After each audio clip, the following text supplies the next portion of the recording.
Hello everyone, welcome back. अभी time हो रहा है 12:04। आज है 28 सितंबर। ये जो मैं एनालिसिस करने जा रहा हूँ ये एक लॉन्ग टर्म एनालिसिस है, तो आप सभी लोगों से रिक्वेस्ट है कि वीडियो को जो है पूरा देखें एंड समझने की कोशिश करें। मैं आपके साथ में एक डिटेल्ड एनालिसिस शेयर करने की कोशिश कर रहा हूँ with logic and with study. जैसे कि मैंने हर बार बोला हुआ है, आपका व्यू मेरे से अगेंस्ट पूरी तरीके से हो सकता है। आप बुलिश हो सकते हो, बेयरिश हो सकते हो, लेकिन आपका जो भी स्टडी हो वो स्टडी हमेशा से डेटा या फिर चार्ट स्टडी के बेसिस पे ही हो। ये बात याद रखें।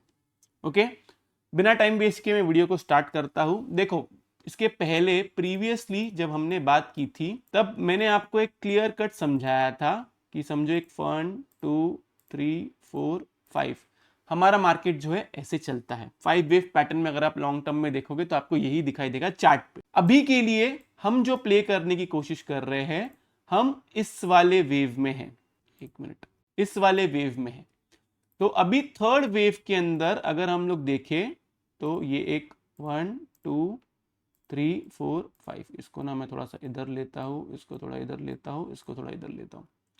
अब ये जो है इसका कलर जो है इसको येलो कर देता हूँ। तो ये हमारा स्टडी अभी चल रहा है पूरे इसमें। तो मैं ये मान रहा हूं कि Nifty, bank Nifty, fin Nifty या जो भी आप चार्ट लेने की कोशिश करोगे, जो एक इंडेक्स का चार्ट है वो इस पे चलता है एंड हम इसके लिए प्ले कर रहे हैं। लेकिन इधर तक आने के लिए अभी हम चल रहे हैं इधर, या फिर इस वाले ये वाला पार्ट जो है हो गया, हम इधर चल रहे हैं। ठीक से समझो, ठीक से सुनो। पूरे सिनेरियो में हम 5 वेव पैटर्न में चलते हैं, जिसमें अभी हम ये सेकेंड से लेके थर्ड तक के बीच में चल रहे हैं, जिसके अंदर हम इस जर्नी के अंदर चल रहे हैं। मेरा मानना क्या है? मेरा मानना यह है कि अगर ये फोर्थ वेव का करेक्शन हो गया है, देन हम एक फिफ्थ वेव में जा रहे हैं, जो थर्ड का पार्ट है। अब इसको मैं आपको चार्ट पे एक्सप्लेन करने की कोशिश करता हूं। देखो, इंटरनल स्टडी जो है वो मैंने ऑलरेडी मेंबर्स को बता दिया हुआ है। मैं सिर्फ आप लोग को एक ही चीज एक्सप्लेन करने की कोशिश कर रहा हूं कि ये जो है ये हमारा फोर्थ वेव है एंड उसके बाद में एक फिफ्थ वेव जो है ऊपर की तरफ जा रहा है।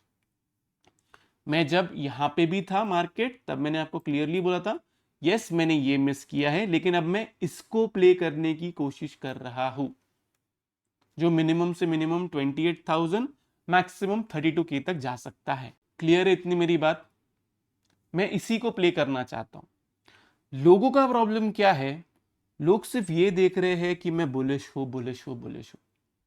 लोग ये जानने की कोशिश नहीं कर रहे हैं, या जितने भी लोग मुझे ट्रोल करते हैं कमेंट्स में आके एंड बोलते हैं कि सर आप बोलते हो मार्केट ऊपर जाएगा, मैंने ये समझाया है लोगों को। शायद लोगों को ये बात या तो समझ में नहीं आ रही है या समझना नहीं चाहते हैं। मैंने क्लियरली बोला हुआ है कि मार्केट कभी सबको लेके ऊपर की तरफ नहीं जाता है। समझ में आई मेरी बात?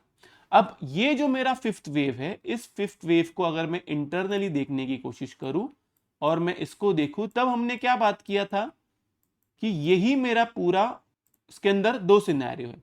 ये मेरा फर्स्ट वेव, ये मेरा सेकेंड वेव, ये मेरा थर्ड वेव, ये जो है पूरा फोर्थ वेव एंड उसके बाद में फिफ्थ वेव। ओके, ये एक सिनेरियो है जिसके अंदर अगर यही मेरा फोर्थ वेव है तो फोर्थ वेव के हिसाब से अगर मैं इधर से लूं तो ये इसने अपना 38.2 का रिट्रेसमेंट जो है कंप्लीट किया हुआ है। मैक्सिमम ये 50% तक जा सकता है, फिर वहां से ऊपर की तरफ जा सकता है। लेकिन अगर ये मेरा फर्स्ट वेव है, देन मेरा सेकेंड वेव जो है वो पूरा कंसोलिडेशन में, टाइम करेक्शन में गया है, क्योंकि फर्स्ट वेव एक्सटेंशन में गया है। क्लियर है? मैक्सिमम ये भी 38.2 एंड 50% तक जा सकता है, इससे ज्यादा नीचे नहीं जा सकता। ये हमारा फर्स्ट एंड सेकेंड हो गया। अब सेकेंड वेव खत्म हुआ है नहीं हुआ है, इसके बारे में हम लोग बात करते हैं। मैंने मेंबर्स को क्लियरली बोला हुआ है, वैसे मैंने मेंबर्स को ये वाला लो बोला हुआ है कि इसके नीचे क्लोजिंग आती है, तो मैं आप लोग को बोल देता हूं कि ये वाला जो लो है ना, ये इंटरनल स्टडी मैंने मेंबर्स के में कवर किया है, प्लीज वो जाके देखो क्योंकि बड़ी मेहनत से वीडियो बनाया हुआ है। तो ये वाला जो लो है ना, ये लो के नीचे क्लोजिंग नहीं आनी चाहिए, देन हम ऊपर की तरफ ATH के लिए प्ले करेंगे। ध्यान से सुनो और समझो इस बात को। अगर इसके नीचे क्लोजिंग नहीं आती है, बेसिकली इसके नीचे भी, चलो मैं थोड़ा सा और छोटा कर देता हूं SL को, ये ट्रेंड लाइन जो है ना, ये ट्रेंड लाइन समझ लो। मतलब अगर इसने यहाँ पे सपोर्ट लिया है, यहाँ पे सपोर्ट लिया है, और अगर इधर तक आया और इधर भी सपोर्ट लेके वापस यहाँ से बुलिश फॉर्मेशन होता है, तो ऊपर की तरफ न्यू एटीएच के लिए प्ले करना है। ओके, जो आपको नेक्स्ट 15 से 20 दिन में देखने मिल सकता है अगर ऐसा हुआ तो। सेकेंड सिनेरियो ये बोलता है कि नहीं, सेकेंड वेव जो है अभी तक खत्म नहीं हुई है। सेकेंड वेव जो है उसके अंदर ये एक ए, ये पूरा एक ए बना हुआ है, देन एक बी एंड देन एक सी जो है नीचे की तरफ बनेगा। तो जो मैंने आपको ट्रेंड लाइन दिया हुआ है उस ट्रेंड लाइन के ऊपर है, तब तक आप बाई साइड में रह सकते हो। उस ट्रेंड लाइन के नीचे जाएगा तो आप सेल साइड में रह सकते हो, जिसमें आपका फिर एक ही टारगेट रहेगा, जो आप नीचे की तरफ सी के लिए पकड़ोगे वो होगा ये, बस। और फिर जैसे ही आपको ये 24,150 से लेके 23,700 के बीच में मिलेगा, वहां से आप न्यू एटीएच के लिए प्ले करोगे। इन्वेस्टमेंट करने में क्यों बोल रहा हूं, उसका रीजन यही है। मुझे पता है बहुत सारे बियर्स ये बोल रहे हैं कि स्टॉक मार्केट ने जो है लास्ट 1 साल में जो है रिटर्न्स नहीं दिया है, एफडी ने रिटर्न्स दिया है।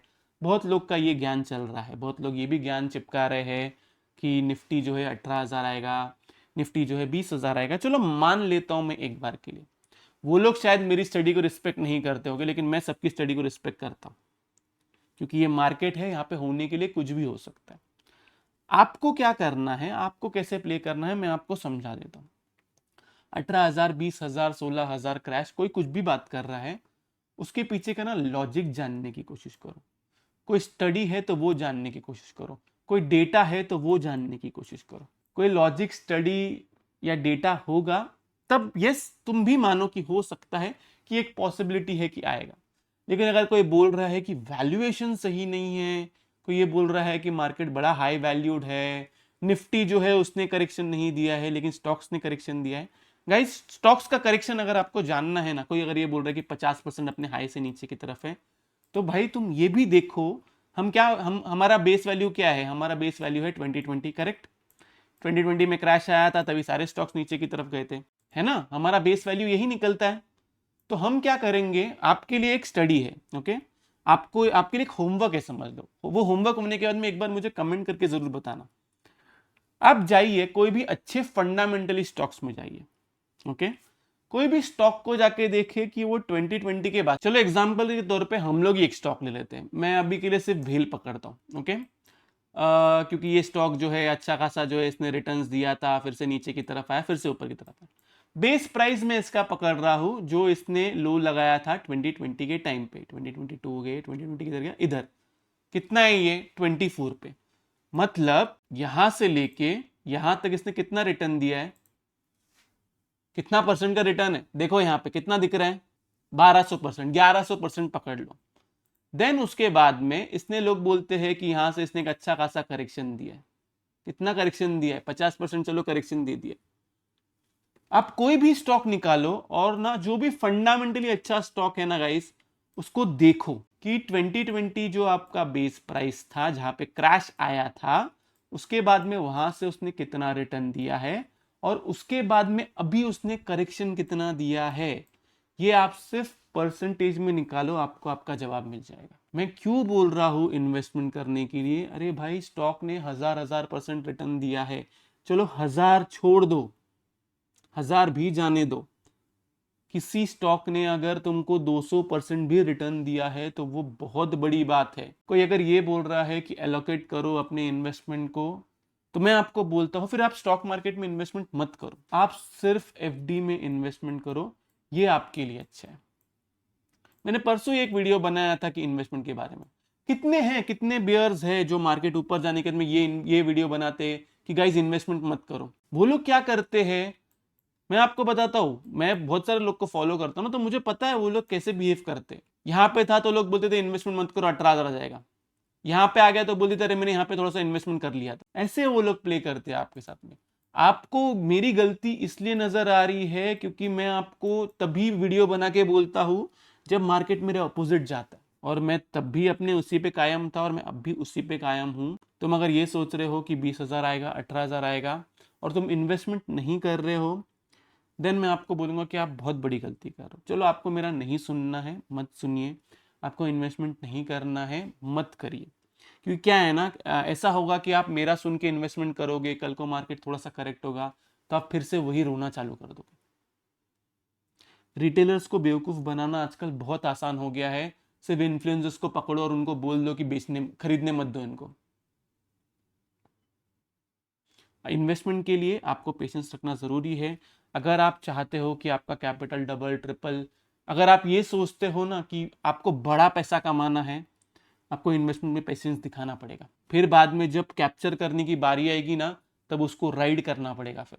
तो सिंपली अभी के लिए मैं ये पकड़ के चल रहा हूँ कि इसके नीचे क्लोजिंग ना आए। अगर इसके नीचे क्लोजिंग आ गई देन हम 24,150 से लेके 23,800 के बीच में कहाँ पे तो लो बनाएंगे एंड देन फिर वहाँ से हम ऊपर की तरफ जाएंगे। अगर इसके नीचे जाएगा तो मैं सेल साइड में जाऊँगा एंड इसके लिए प्ले करूँगा, फिर बाद में इसके लिए प्ले करूँगा। बहुत सिंपल एंड क्लियर कट मैं बता देता हूँ इधर। एंड इन्वेस्टमेंट के लिए तो बिंदास, मैं तो यहाँ पे भी इन्वेस्टमेंट करने बोला था, तो ये तो क्या ही है यार, क्या ही है, मतलब मैं क्या बोलूँ। लोग मुझे बोलते हैं कि मार्केट जो है बहुत करेक्ट कर गया है बहुत। तुम निफ्टी का भी चार्ट ले लो या तुम कोई स्टॉक्स का चार्ट ले लो। लोग ये बोलते हैं कि निफ्टी तो 20% भी करेक्ट नहीं किया लेकिन स्टॉक्स 50% करेक्ट किए। 50% करने दो, 100% करेक्ट करने दो, लेकिन ये भी देख लो कि उसने लास्ट 4 साल में कितना रिटर्न दिया हुआ है। लोग आपको सिर्फ आधी बात बता रहे, मैं आपको वो आधी बात नहीं बताना चाहता, मैं आपको पूरी बात बताना चाहता हूँ। और आपको ये समझना ज़रूरी है, आपको अगर मार्केट में टिके रहना है तो ये समझना ज़रूरी है कि मार्केट ने रिटर्न्स भी उतने सिग्निफिकेंटली दिए हुए जितना वो करेक्शन दे रहा है। यस, मार्केट फ्रस्ट्रेट कर रहा है और ये मैं आपको समझा चुका। अगर आप समझना चाहते हो तो सिक्के के दोनों पहलू को देखो। सिर्फ ये मत देखो कि कोई स्टॉक ने ऊपर से 50% करेक्ट किया।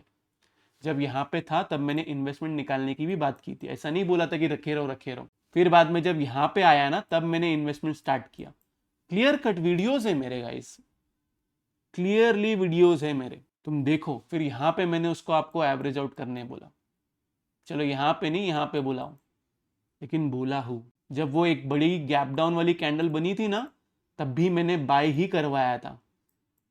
ये जो थी ना, ये बैक टू बैक जो गैप डाउन हुआ था, न्यूज़ की वजह से इतना बड़ा गैप डाउन हुआ था, तब भी मैंने बाय ही कराया था। सही गलत इंसान दोनों हो सकता है, लेकिन तुम इंटेंशन देखो और लॉजिक समझो। किसी का इंटेंशन है कि तुमको इन्वेस्टमेंट ही नहीं कराना है, तुमको सिर्फ बेवकूफ़ बना के रखना है, तुमको सिर्फ डरा के रखना है। मार्केट को तुम टाइम नहीं कर सकते हो। मैं आपको बताऊंगा ये भी रीज़न कि मैं टाइम करने गया तब क्या हो गया है, ये अगले वाले वीडियो में बताऊंगा, गोल्ड एंड सिल्वर वाले वीडियो में। अभी के लिए सिर्फ इतना ही है सिंपल कि ये वाला लो अगर ब्रेक नहीं करता है तो बी ऑन बाई साइड, मतलब ये वाला लो के नीचे क्लोजिंग नहीं करता है, बी ऑन बाई साइड ये वाले लो के नीचे क्लोजिंग करता है, इधर तक के लिए प्ले करो एंड उसके बाद में फिर से बाय करो, इधर बिंदास बाय करो। ओके, ये रही बात निफ्टी की। अभी हम आते हैं बैंक निफ्टी में। बैंक निफ्टी में सिंपल चीज, कोई रॉकेट साइंस से रखना है। ये फिबोनाची जो है, फिबोनाची लगाओ सिंपल, इस लो से लेके इस हाई तक।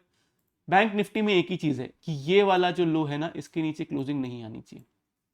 बस ये वाले लो के नीचे क्लोजिंग नहीं आती है, बैंक निफ्टी 60,000 तक जाएगा, ये मैं अब भी बोल रहा हूँ। अगर इसके नीचे क्लोजिंग नहीं आती है तो मतलब मैं आपको सिंपली बता दूं, अगर मैं पूरा ओवरऑल, तो ओवरऑल में ये एक 1, ये एक 2, ये एक 3, जो बेसिकली ये भी पूरा 3 होगा, ये एक पूरा 4 होगा एंड देन उसके अंदर एक 5 होगा। उसके अंदर भी ये एक 1, ये एक 2, ये एक 3, ये एक 4, ये एक 5 एंड देन उसके अंदर पूरा एक करेक्शन एंड देन उसके अंदर ऊपर की तरफ। समझो इस बात को। तो आपको सिर्फ इतना ही प्ले करना है इसके लिए। रही बात किसी को अगर इंट्राडे ट्रेड करना है तो सिंपली आप ध्यान रख सकते हो, निफ्टी के अंदर 24,800 के ऊपर रहेगा बिंदास बी ऑन बाई साइड। 24,800 के ऊपर नहीं रहता है, कुछ मत करो, आराम करो। क्लियरली बोलता हूँ 24,800 इसके ऊपर रहता है बी ऑन बाई साइड। कल के दिन इसने लो बनाया हुआ है एंड लोएस्ट क्लोजिंग दी है, तो मैं चाहता हूँ कि ये वाला लो जो है ब्रेक हो। एक बार ब्रेक होगा तो फिर आसानी होगी ऊपर की तरफ प्ले करने के लिए। मैं बाई साइड में ही हूँ, मैंने जो एसएल जो है ये पकड़ा हुआ है अभी के लिए। एंड अगर इस तरफ आता है थोड़ा नीचे की तरफ 24,500 के आसपास, मतलब बेसिकली इधर तक आता है, इस तरफ आता है, यहाँ पे मैं और एवरेज आउट करूंगा विद एसएल ऑफ कि इसके नीचे कोई क्लोजिंग आती है तो। एंड देन उसके बाद में यहाँ से मैं डायरेक्ट एक न्यू एटीएच के लिए प्ले करूंगा। इसका भी जो है इंटरनल वेव जो है ना, ये वाले एंड ये वाले, ये भी मैंने मेंबर्स ओनली वीडियो में कवर किया हुआ है कि लॉजिक क्या हो सकता है इसके पीछे का, बस बाकी कुछ नहीं है। ओके, बैंक निफ्टी में सिंपली या तो 61.8% जो है 54,400, इसके ऊपर रहे बिंदास बी ऑन बाई साइड। इसके ऊपर नहीं रहता है, चुपचाप बैठे रहो, आप बाइस करोगे डायरेक्ट 54K के पास, जितना नज़दीक 54K के पास आएगा वहाँ पे बाई करो। उसके अंदर फिर आपको एसएल एक ही रखना है, इसके नीचे क्लोजिंग आती है तो आपका एसएल है, ऊपर की तरफ टारगेट डायरेक्ट 56,800 का है बस। और अगर कोई ये एसएल नहीं देख सकता है, किसी को लग रहा है कि मैं गलत सिखा रहा हूँ, कोई और सही सिखा रहा है, तो भाई आप ओपनली जा सकते हो, कोई प्रॉब्लम वाली बात है नहीं। डेमोक्रेटिक कंट्री है, यूट्यूब भी डेमोक्रेसी वाला है। आपको ठीक लग रहा है, आपको ऐसा लग रहा है कि कोई और आपको अच्छे से सिखा रहा है, कोई आपको ये दोनों तरफ का लेवल देके कोई एक साइड में जाने के बाद में ये बोल दे रहा है कि अरे ये साइड में चला गया, तो भाई ये करने के लिए मैं ये रोज़ कर सकता हूँ। रोज़ दोनों साइड का लेवल देके एक ऊपर का एक नीचे का एंड बोल दूंगा कि चलो अभी स्टॉप लॉस ट्रेल करो। लेकिन ट्रेडिंग ऐसे नहीं होती है। मैंने बहुत ट्राई किया होगा इस ये करने का, लेकिन मेरे को ना किसी और को धोखा देना पसंद ही नहीं है बिल्कुल भी। मैं सिंपली बोल देता हूँ, मैं बाकी यूट्यूबर्स की तरह मैं नहीं बन सकता हूँ कि मैं कोई दोनों साइड का व्यू दे दूँ एंड ये बोल दूँ कि अरे मार्केट जो है यहाँ से ये इधर तक जाएगा, ये लेवल टूटेगा तो वो होगा वो होगा। बाकी आप लोग देख लो, आप लोग कैसा लगता है। जो आज दिल से मैं वीडियो बना रहा हूँ ओपनली, जो मैं इतने टाइम से नहीं बना रहा था, क्योंकि ना लोगों का प्रॉब्लम क्या है ना, लोग इंटेंशन नहीं समझ रहे कि मैं उनको क्या कैप्चर कराने की कोशिश कर रहा हूँ। लोगों को लगता है कि मैं लोगों को बाय दे रहा हूँ तो इसमें मेरा फ़ायदा है मार्केट नीचे गिरने में। कैसे है मेरा फ़ायदा? कल को मार्केट ऊपर की तरफ जाएगा तो पैसा कौन कमाएगा? तुम लोग कमाओगे या मैं कमाऊंगा? थोड़ा सोचो, थोड़ा समझो कि मैं क्या एक्सप्लेन करने की कोशिश कर रहा हूँ। वीडियो अच्छा लगे तो वीडियो लोगों के साथ में शेयर करो, उनको भी एजुकेट करो। प्रॉब्लम ये है कि कोई एजुकेट करने की कोशिश कर रहा है ना, लोगों को वो नहीं चाहिए। लोगों को चाहिए कि कल कोई मुझे कॉल दे दे, वो कॉल डबल हो जाए, मेरा कैपिटल डबल ट्रिपल हो जाए, बस, बाकी कुछ नहीं। इसलिए मेरा ना वीडियो बनाने का मन भी नहीं करता है। मैं लॉन्ग वीडियो से शॉर्ट वीडियो में भी इसलिए आया, मैंने बनाना बंद भी इसलिए किया था। मुझे फ़र्क, देखो ट्रस्ट मी गाइस, किसी को ये लग रहा है कि मैं गलत होने के बाद में वीडियो नहीं बनाता हूँ या सही होने के बाद में वीडियो बनाता हूँ, ऐसा कुछ भी नहीं है। मैं रोज़ वीडियो बना सकता हूँ विद दैट डेडिकेशन ओनली। लेकिन अगर किसी को सीखना ही नहीं है, क्या है ना, फ्री का वैल्यू किसी को नहीं है। ये बात मुझे बहुत जल्दी समझ में आ गई थी जब मैंने यूट्यूब स्टार्ट किया था ना। मैं मेरा पहले सिर्फ टेलीग्राम पे अपडेट देता था, सिर्फ टेलीग्राम पे ही सिखाता था, वहाँ पे वीडियो पोस्ट करता था। मेरे से एक्चुअली गलती हो गई यूट्यूब पे भी आके कि मैं पूरे सब लोग को सिखाने की कोशिश करना चालू कर दिया। तो बस इस वाले वीडियो के लिए मैं सिर्फ इतना रखता हूँ। वीडियो अच्छा लगे तो लाइक करें, कमेंट करें एंड शेयर ज़रूर करें। बाय बाय, टेक केयर, अपना ख्याल रखिए।